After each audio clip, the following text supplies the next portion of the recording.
Então a gente está aqui no geossítio do Horto, também conhecido como Horto Padre Cícero, né, que é uma região, como todo geossítio, ele tem características geológicas próprias e tem também a questão cultural. Né? Então aqui tem a questão da romaria, a questão dos romeiros que vêm visitar essa região, que a gente vai ver mais à frente, quando a gente subir aqui o Horto, certo? Então esse é um local único, né? Com características geológicas e culturais únicas, e nós iremos conhecer outros geossítios durante essa nossa aula de campo.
Dr. Floro, ele foi o maior aliado político do Padre Cícero. Foi o Dr. Floro que ajudou o Padre Cícero a emancipar o Juazeiro, porque aqui é chamado Tabuleiro Grande, era distrito do Crato, cidade natal do Padre Cícero.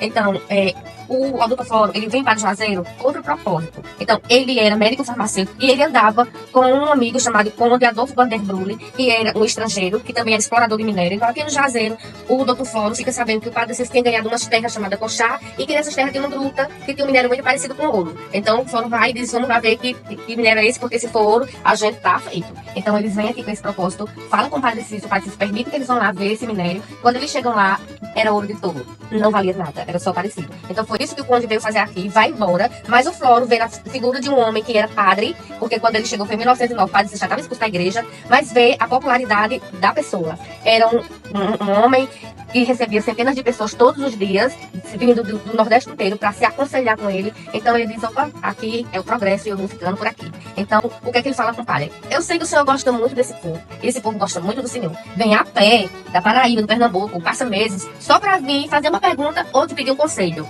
Então, eu sei que, como padre, o senhor não pode mais fazer nada, porque não tem mais autoridade. Porque o que acontecia? Quando o Padre Cícero era padre, e vinha as famílias que já vinham pra cá, sabendo que aqui no Tabuleiro Grande tem um padre que era pelo pobre e que ajudava todo mundo que chegava, o Padre Cícero dava uma casinha da paróquia, e Aureliano, que era o seu grande amigo, comerciante, dava a alimentação da família até o pai conseguir um trabalho ou então plantar e colher. Isso, em 1909 e 1911, dá uma confusão terrível, e tem até uma guerra chamada Sedição de 14. Então, 1911, o governo, que era Franco Rabelo, não aguentava mais tanta briga, aí manda chamar o padre e o capanga, porque ele era chamado de capanga do Padre Cícero, e o prefeito do Crato disse: aumentar no consenso, porque eu não aguento mais essa briga. Então o prefeito diz: eu, por mim, eu aceito, mas com uma condição, porque eu já vou perder bastante terra. Eu aceito elevar a vila se os tributos voltar para o Crato. Então, Floro de imediato disse: o que eu vou fazer? Ele disse: eu aceito. Eu aceito. Aí disse: então pronto, vamos elevar a vila. Aí 2011 para 2014, cadê o dinheiro para construir pelo menos uma salinha de aula? Não tinha. Aí ele chega para o Padre Cícero e diz: não, padre, não dá. Porque como é que a gente vai elevar uma cidade sem ter verba? Então a gente tá nadando e morre na praia. Então o que a gente vai fazer? A gente vai nos libertar do Crato de vez. Vamos novamente pedir aos comerciantes que parem de pagar tributo ao Crato. Aí isso foi 1911 a 1914, uma briga terrível, porque em 1911, quando teve a emancipação, o Padre Cícero saiu eleito o primeiro prefeito da cidade. E o prefeito do Crato manda uma mensagem para Franco Rabelo e diz: ó, quebrado o Crato, não tá vindo mais nenhum tostão de lá, então o que é que a gente vai fazer? Aí o Franco Rabelo diz: sem problema, a gente toma a cidade deles.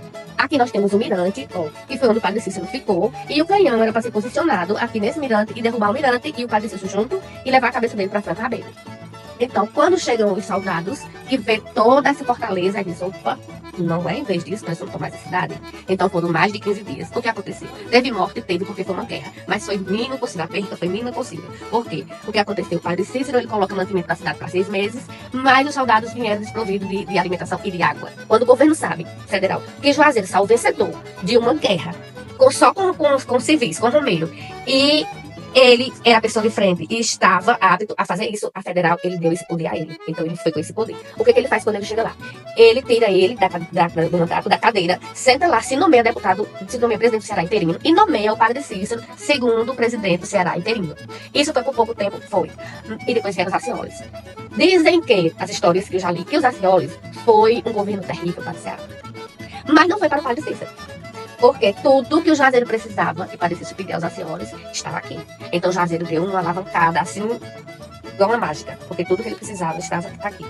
Então, o padre Cícero fica na política de 1911 a 1926, quando Floro morre, porque quem carregava o padre Cícero na política era Floro. O padre Cícero, ele era um político, aquela eminênciazinha parda no lugar dele, e Floro era quem dava as ordens e tomava as decisões. Então Floro morre em 1926, padre Cícero é eleito deputado federal, não assumiu, porque ele não quis, Floro estava morto, obrigada. Isso 3 dias antes o Floro tinha dito ao padre Cícero, eu estou me sentindo muito mal e aqui não tem cura pra mim, porque tem sífilis. Então, o padre Cícero disse, então tu vai cuidar da tua saúde. Ele disse, eu vou pro Rio de Janeiro. Aí Floro vai pro Rio de Janeiro, exatamente no dia que Lampião chega 2 horas da madrugada, Floro tinha morrido, 6 horas da manhã. No dia anterior. Então o padre Cícero sabia que Floro estava morto, mas Lampião não sabia, e Lampião veio. A primeira casa que Lampião visitou foi a casa do doutor Floro, que hoje é um orfanato, Jesus Maria José, está no mesmo prédio, é do mesmo jeito. Mas quando chegou lá, os empregados disseram, não, ele está em Fortaleza, ninguém sabia. Ele está no Rio de Janeiro, ninguém sabia que ele estava morto. Lampião, 2 horas da madrugada, manda um mensageiro na casa do padre, diz ele, padre Cícero, Lampião está aqui.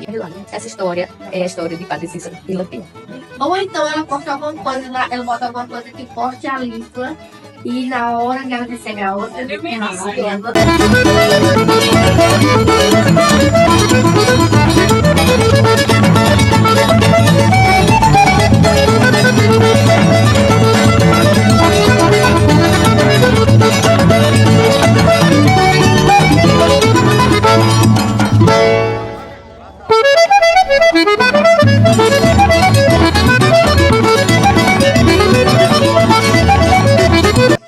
E aí, outra questão bastante importante, histórica, né, também, a questão do Beato José Lourenço, que o padre Cícero tinha.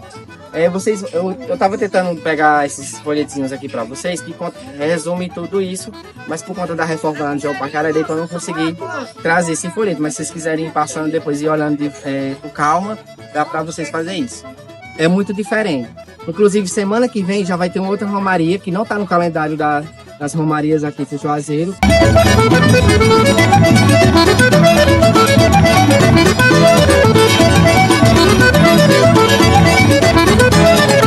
E aí vocês veem até que tem pedrinhas pequenininhas, né? A questão do pecado e também do milagre que foi alcançado. Tava falando até pro rapaz que muita gente traz a rocha, faz a trilha do Santo Sepulcro, carrega ela e vai até o final. A gente não vai até o final do Santo Sepulcro. E é assim, é uma penitência muito forte, porque a caminhada, a trilha é muito longa, e principalmente aqui em período seco. Aí o povo também costuma vir nesses períodos secos. A gente não sei se é porque o pecado foi demais ou o milagre foi alcançado foi demais, aí eles vão até nesse período. E a questão da formação geológica que eu falei para vocês, vocês já estão vendo aqui, né?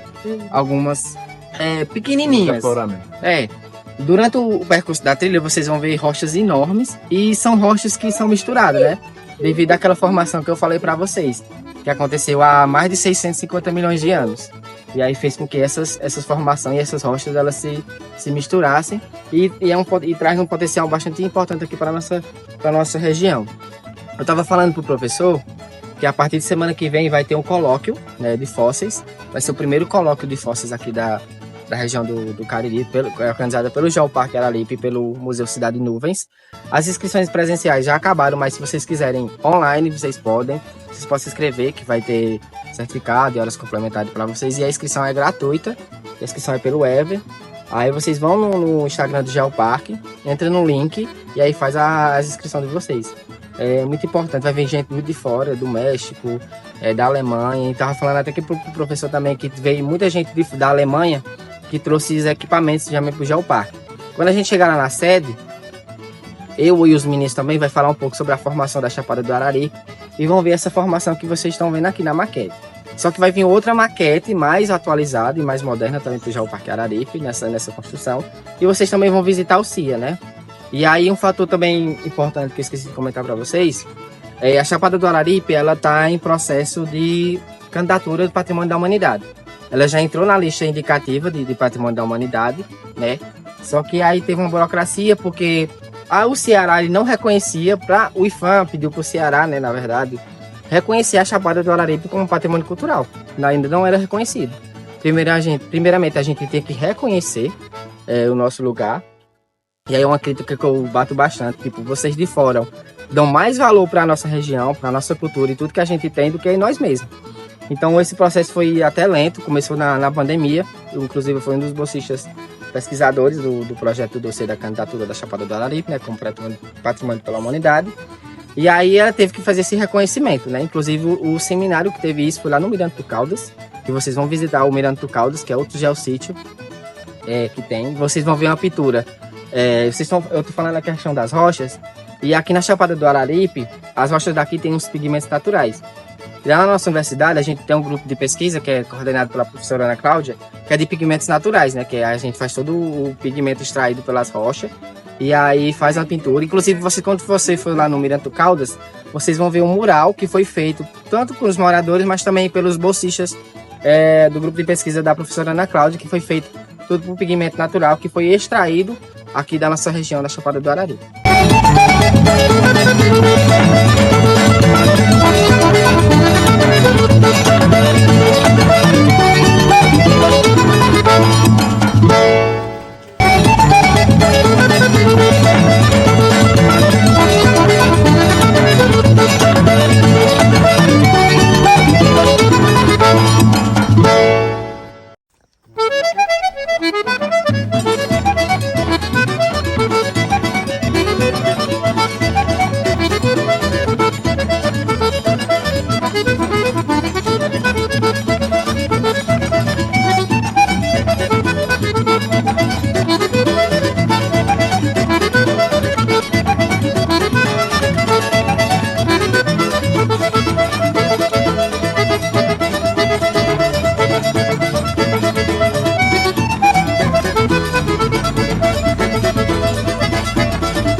Vegetação e em específico a gente pode observar que as nossas árvores são bastante abundantes, então a gente tem essa riqueza dessas fontes naturais.